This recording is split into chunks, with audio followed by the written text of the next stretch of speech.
La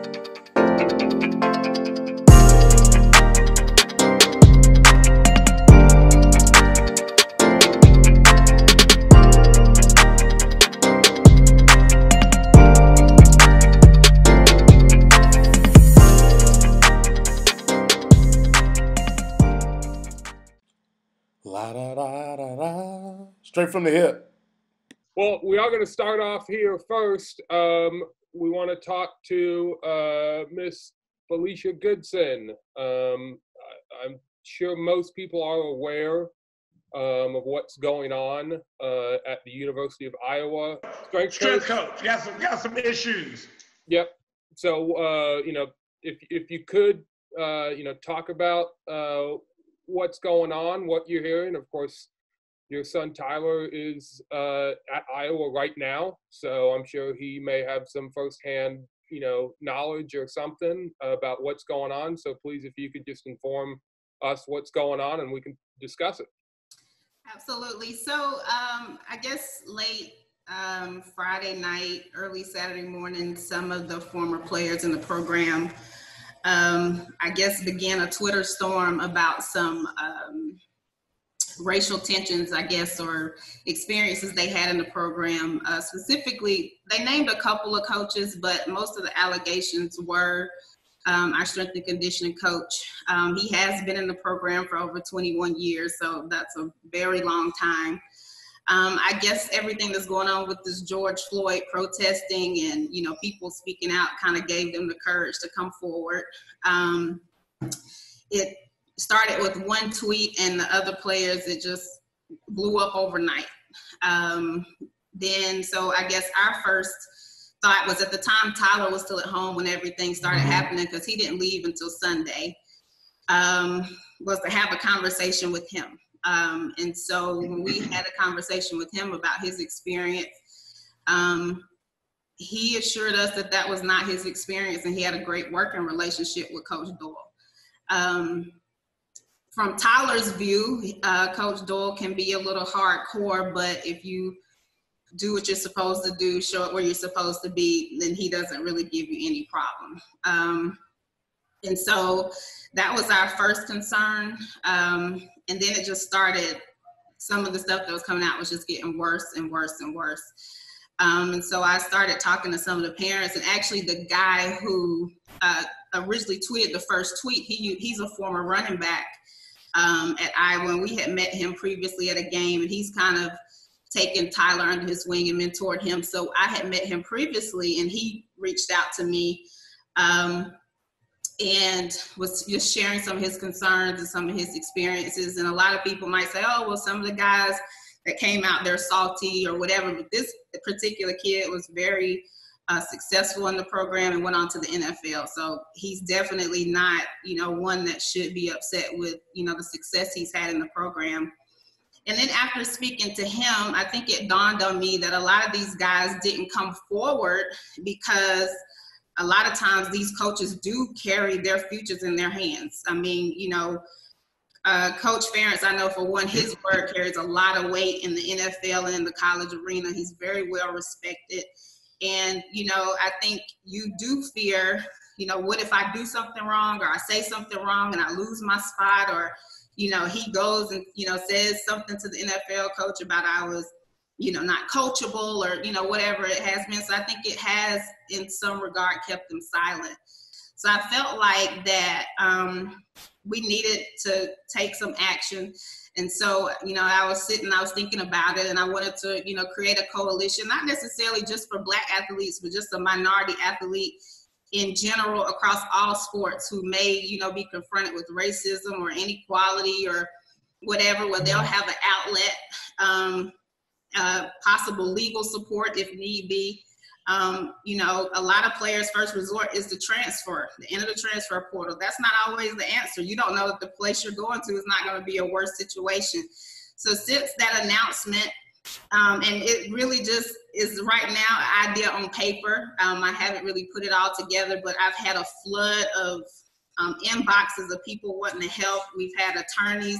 I have an attorney that we're doing a meeting with tomorrow who has offered his services pro bono to help some of these players when they are in these situations, to give them some legal guidance or what have you. I want to kind of incorporate a mental health component. I mean, you know, if you're conforming to an environment that you're unhappy in every day, but, you know, you got a goal, that's a hard place to be in. And sometimes, you know, these guys, it may warrant counseling. And another component is to go in and possibly offer some racial sensitivity training to some of these coaching staffs. Football particularly is dominated by African-American males, but the coaching sector is predominantly white males. But there are some that just cannot identify with the African-American male who may be using his stipend check and sending it home, and, you know, who's having to face the problems at school and face the problems at home or whatever. So just trying to go in and change from that perspective is kind of what the idea is right now. Okay. Well, Felicia, I want to commend you for, you know, for what you're doing. I think that, I think it's very important. I'm sure you didn't have any help from that midget behind you as far as coming up with it and developing it.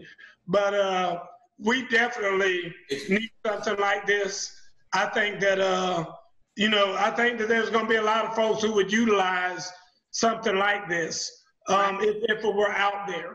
So, because I think what you're saying is very real. Mm-hmm. There are athletes who are afraid to speak up because of either their academic career or their athletic career being jeopardized by what they might say.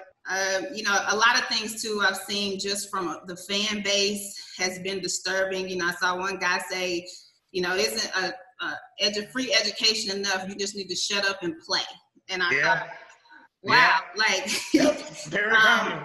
Very common sentiment. People feel like that college athletes, like that degree is free. There's nothing free about that degree. I can promise you that. I mean, I've seen my son have 12, 13-hour days, and that starts with 6 a.m. workouts and meetings, and then having to go to class and go to tutoring. And in the spring and the summer, they're in the sun all day long, sometimes from 6, 7 o'clock in the morning, and he's in meetings to 8 or 9 o'clock at night. It's a full-time job. Amen. It requires all day their time, and they're still expected to perform in the classroom to stay eligible to be able to play on a football team. And Amen. Now, with your coalition that you were speaking about earlier, of course you're working, you know, with parents, student athletes, not only just of Iowa, but what other colleges and universities. How are you kind of going about, you know, reaching out to other universities?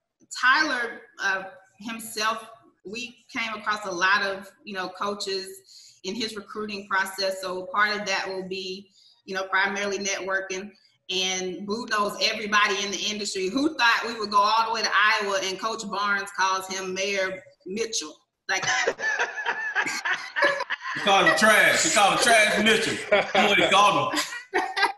So, I mean, you know, we've been fortunate that we do have people in our circles like Terrence Mathis and Jason Campbell, who is really close with Coach Malzahn at Auburn, who, you know, are willing to, you know, give us access to some of the programs that we may not ordinarily have, you know, access to. And then Tyler has really good friends in programs all across the country. So I think we start there. I kind of want to start in what I consider my home, and that's Iowa, because right now I think that's probably where we need it the most at this point. And then we'll kind of just see where it goes. I know myself, I need to do some, you know, training on racial sensitivity as well as, and start preparing some workshops and stuff. So we're a ways away, but we're working on it. Travis, I think one integral point, I mean to interrupt you and Felicia's conversation, but I'm gonna tell y'all, man, since this has taken place, it's like y'all won't begin to realize how many, you know, different cultures, right, have reached out to Felicia and I. And it's like people just willing to just pour in, hey, Felicia, how can I help you? What can I do? Hey, here's my number. I have a firm here in West Virginia. I'm from Iowa, attended Iowa.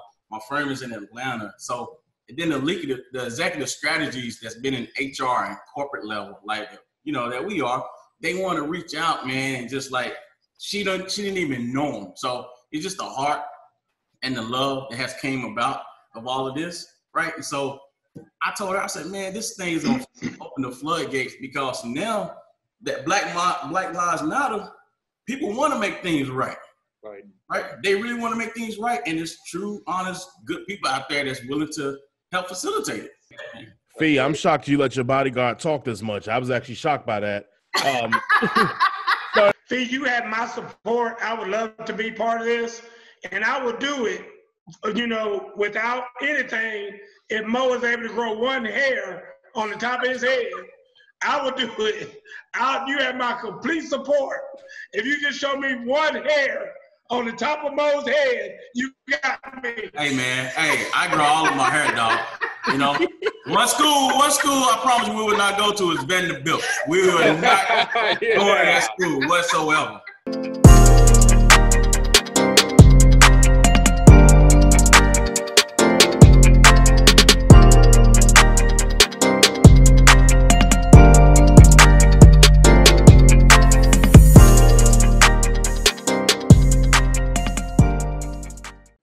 Straight from the hip, man, them boys good, man. Them boys is good.